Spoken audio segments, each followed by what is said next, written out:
Hello dears, welcome back to my YouTube channel. ഇന്ന് നമുക്ക് സദ്യയിലെ തന്നെ ഒരു പ്രധാനപ്പെട്ട ഒന്നായ അവിയലിൻ്റെ റെസിപ്പി കാണാം. കേരളത്തിൻ്റെ പല ഭാഗത്തും പല രീതിയിൽ അവിയൽ ഉണ്ടാക്കാറുണ്ട്. പുളിക്ക് വേണ്ടി പച്ചമാങ്ങ, തക്കാളി, തൈര്, പുളിവെള്ളം എന്നിങ്ങനെ ചേർക്കാറുണ്ട്. ഞാനിവിടെ തൈര് ചേർത്തിട്ടുള്ള ഒരു തൃശ്ശൂർ സ്റ്റൈൽ അവിയലാണ് ഉണ്ടാക്കുന്നത്.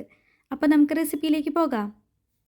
അവിയലുണ്ടാക്കാനായിട്ട് ഞാനിവിടെ ചേന, പച്ചക്കായ, ക്യാരറ്റ്, പയർ, മുരിങ്ങക്കായ ഇത്രയും പച്ചക്കറികളാണ് എടുത്തിരിക്കുന്നത്. ഇതെല്ലാം കഴുകി വൃത്തിയാക്കിയ ശേഷം ഇതുപോലെ നീളത്തിൽ അരിഞ്ഞ് എടുത്തു വെച്ചിട്ടുണ്ട്.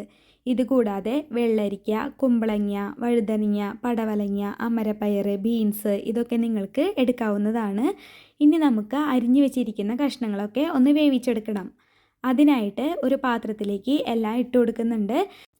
മുരിങ്ങക്കായ വേഗം വേവാനായിട്ട് ഇതുപോലെ ഒന്ന് പകുതിയായി മുറിച്ചിട്ടാണ് ചേർത്തിരിക്കുന്നത്. ഇനി ഇതിലേക്ക് 3 പച്ചമുളക് അരിഞ്ഞതും കൂടെ തന്നെ 2 തണ്ട് കറിവേപ്പിലയും ചേർത്ത് കൊടുത്ത ശേഷം ഇനി നമുക്ക് 1/2 ടീസ്പൂൺ മഞ്ഞൾപ്പൊടി, 1/2 ടീസ്പൂൺ ഉപ്പ്, 1/4 ടീസ്പൂൺ മുളക് പൊടി, 3 ടേബിൾ സ്പൂൺ വെളിച്ചെണ്ണ ഇത്രയും ചേർത്ത് കൊടുത്ത് കൈകൊണ്ട് നന്നായിട്ടൊന്ന് തിരുമ്മി മിക്സാക്കി എടുക്കണം. ഇതിപ്പോൾ നല്ലപോലെ ഒന്ന് തിരുമ്മി മിക്സ് ചെയ്തെടുത്തിട്ടുണ്ട്. ഇനി ഇത് കുറച്ച് നേരം ഇങ്ങനെ ഇരിക്കട്ടെ. അപ്പോഴേക്കും നമുക്ക് അവിയലിലേക്ക് വേണ്ട അരപ്പ് റെഡിയാക്കി എടുക്കാം. അതിനായിട്ട് ഒരു 5 ടേബിൾ സ്പൂൺ നാളികേരം എടുത്തിട്ടുണ്ട്. ആദ്യം തന്നെ മിക്സിയുടെ ചെറിയ ജാറിലേക്ക് 5 ചെറുള്ളി ഇട്ട് കൊടുക്കാം. കൂടെ തന്നെ 3 പച്ചമുളകും കുറച്ച് കറിവേപ്പിലയും കൂടി ഇട്ട് കൊടുത്ത ശേഷം നന്നായിട്ട് ഒന്ന് അരച്ചെടുത്ത് കൊണ്ടുവരാം. ഇതുപോലെ ഒന്ന് അരച്ചെടുത്തിട്ടുണ്ട്. ഉള്ളിയും പച്ചമുളകൊക്കെ നല്ലപോലെ ഒന്ന് അരിഞ്ഞ് കിട്ടിയിട്ടുണ്ട്. ഇനി വേണം ഇതിലേക്ക് നാളികേരം ചേർത്ത് കൊടുക്കാൻ. ഒപ്പം തന്നെ ഇതിലേക്ക് ജീരകം ചേർത്ത് കൊടുക്കണം. എൻ്റെ കയ്യിൽ ജീരകപ്പൊടിയാണുള്ളത്. അപ്പോൾ അത് ഒരു 1/2 ടീസ്പൂൺ ഇട്ട് കൊടുത്ത ശേഷം ഇനി നമുക്കിതൊന്ന് ഒതുക്കിയെടുത്ത് കൊണ്ടുവരാം. ദേ ഇതുപോലെ വേണം ഒതുക്കിയെടുത്ത് കൊണ്ടുവരാൻ. ഇങ്ങനെ 2 സ്റ്റെപ്പിൽ ചെയ്യുമ്പോൾ ഉള്ളിയും പച്ചമുളകും വേപ്പിലയും ഒക്കെ നല്ലപോലെ ഒന്ന് അരഞ്ഞും കിട്ടും. നാളികേരം കറക്റ്റ് പരുവത്തിൽ നല്ലപോലെ ഒന്ന് ഒതുക്കിയെടുത്ത് കൊണ്ടുവരാനും പറ്റും. ഇതിപ്പോൾ റെഡി ആയിട്ടുണ്ട്. ഇനി നമുക്കിത് മാറ്റി വയ്ക്കാം. ഇപ്പോൾ ഒരു 10 മിനിറ്റ് ആയിട്ടുണ്ട്. നമ്മൾ തിരുമ്മി വെച്ച കഷ്ണങ്ങൾ ഒന്ന് തുറന്ന് നോക്കാം.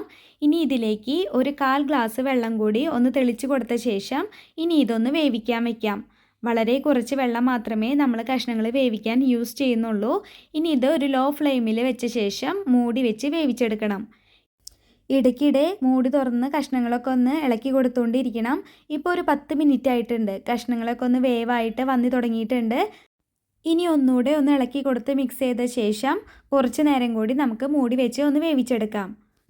ഒരു 5 മിനിറ്റ് കൂടെ ഒന്ന് വേവിച്ച ശേഷം ഇനി നമുക്ക് തുറന്ന് നോക്കാം. ഇപ്പോൾ കഷ്ണങ്ങളൊക്കെ നല്ലപോലെ വേവായി വന്നിട്ടുണ്ട്. ഒരുപാട് വെന്തുടഞ്ഞ് പോകേണ്ടതില്ല. ഇത്രയും വേവായി കഴിഞ്ഞാൽ ഇനി ഇതിലേക്ക് നമുക്ക് നാളികേരം ഒതുക്കിയത് ചേർത്ത് കൊടുക്കാം. ഇനി ഒന്നുകൂടെ ഒന്ന് ഇളക്കി കൊടുത്ത് മിക്സാക്കി കൊടുക്കണം. ഇനി അരപ്പൊന്ന് വേവാനായിട്ട് ഒരു 2 മിനിറ്റ് കൂടെ ഒന്ന് മൂടി വെച്ച് വേവിച്ചെടുക്കാം.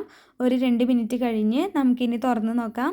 ഈ സമയത്ത് ഉപ്പ് നോക്കി പോരായ്കയുണ്ടെങ്കിൽ ചേർത്ത് കൊടുത്തോളൂ. ഇനി ഇതിലേക്ക് തൈര് ചേർത്ത് കൊടുക്കണം. ഞാനിവിടെ ഒരു 2 ടേബിൾ സ്പൂൺ തൈരാണ് ചേർത്ത് കൊടുക്കുന്നത്. നിങ്ങൾക്ക് കുറച്ചുകൂടി കുഴഞ്ഞ രീതിയിലാണ് അവിയൽ വേണ്ടതെങ്കിൽ കുറച്ചുകൂടി കൂടുതൽ തൈര് ചേർത്ത് കൊടുക്കാവുന്നതാണ്. നിങ്ങൾക്ക് ഇഷ്ടമാണെങ്കിൽ പുളിക്കായി തൈരിന് പകരം പച്ചമാങ്ങയോ തക്കാളിയോ ചേർത്ത് കൊടുത്തും അവിയൽ ഉണ്ടാക്കിയെടുക്കാവുന്നതാണ്. ഇനി നമുക്ക് ഫ്ലെയിം ഓഫ് ചെയ്യാം. ഇനി അവിയലിൽ ചൂടാറുന്നതിന് മുന്നായിട്ട് തന്നെ ഇതിലേക്ക് 2 ടേബിൾ സ്പൂൺ പച്ചവെളിച്ചെണ്ണയും 2 തണ്ട് കറിവേപ്പിലയും കൂടി ചേർത്ത് കൊടുത്ത് ഒന്ന് മൂടി വെച്ച് കൊടുക്കാം. അവസാനം ഇതുപോലെ പച്ചവെളിച്ചെണ്ണയും കറിവേപ്പിലയും ചേർത്ത് കൊടുക്കുമ്പോൾ ഒരു പ്രത്യേക ഫ്ലേവർ കിട്ടും. അപ്പോൾ നമ്മുടെ സദ്യ സ്പെഷ്യൽ അവിയൽ ഇവിടെ റെഡി ആയിട്ടുണ്ട്. നല്ല രുചിയുള്ള അവിയലാണ്. അപ്പോൾ ഇതുപോലെ നിങ്ങളെല്ലാവരും ഒന്ന് ഉണ്ടാക്കി നോക്കിക്കോളൂ. എന്നിട്ട് അഭിപ്രായങ്ങൾ എന്നെ കമൻറ്റ് വഴി അറിയിക്കണേ. റെസിപ്പി ഇഷ്ടപ്പെട്ട വീഡിയോയ്ക്ക് ലൈക്ക് ചെയ്യുന്നതോടൊപ്പം എൻ്റെ ചാനലൊന്ന് സബ്സ്ക്രൈബ് ചെയ്യാനും നിങ്ങൾക്ക് ഇഷ്ടപ്പെട്ടവർക്ക് ഷെയർ ചെയ്ത് കൊടുക്കാനും മറക്കല്ലേ.